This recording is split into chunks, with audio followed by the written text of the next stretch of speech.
Luca Mazzon, vice allenatore del Taglio Veneto, oggi siete qua a Cinto per portare a casa i 3 punti che vi allontanerebbero forse in maniera definitiva dalla zona a rischio. Sì, buongiorno a tutti. Sì, oggi qui a Cinto, campo difficile, soprattutto perché è un derby e ci sarà una grossa presenza di pubblico essendo un anticipo di campionato.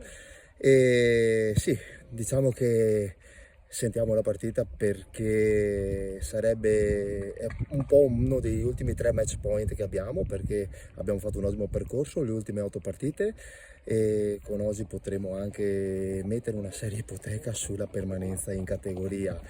Certo che davanti abbiamo un avversario ostico, io non guardo gli ultimi risultati che ha avuto perché comunque ha dimostrato, è sempre una piazza che è terza in classifica e quindi i ragazzi sanno benissimo che oggi è una partita molto molto molto difficile.